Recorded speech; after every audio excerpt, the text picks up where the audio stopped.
কবেকার জংধরা তালা ঝুলছে বন্ধ দরজার কড়া ধরে।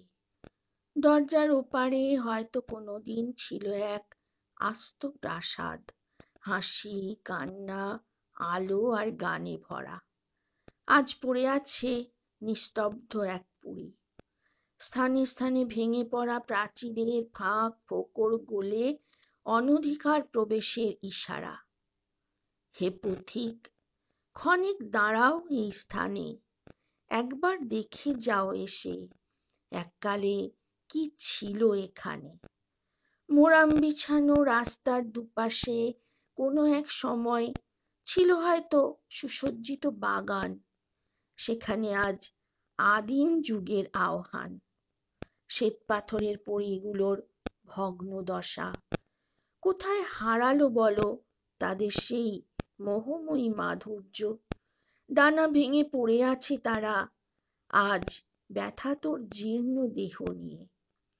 কয়েক ধাপ সিঁড়ি ভেঙে উঠে এসো এই প্রশস্ত চত্বরে, পায়ে পায়ে এগিয়ে চলো সামনে।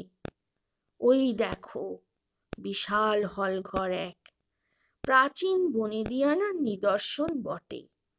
বিবর্ণ যত অয়েল পেন্টিং সাক্ষী হয়ে আছে বিগত দিনের বিপুল বৈভবের। হে পথিক, এসো, ধুলো ভরা মর্মর সোপান বেয়ে উঠে এসো দোতলায়।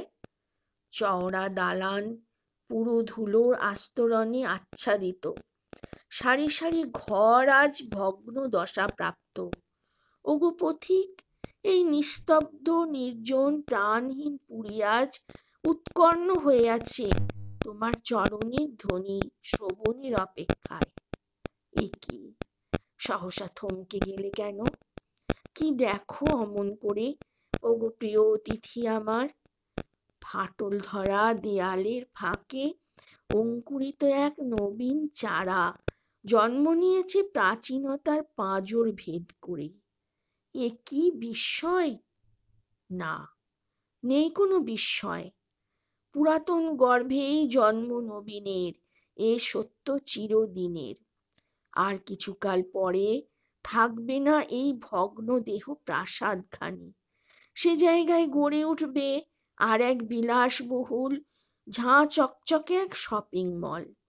সেই মলে এসো তুমি পথিক, সবান্ধবে। রইল আগাম নিমন্ত্রণ। বিদায় হে আমার পথিক।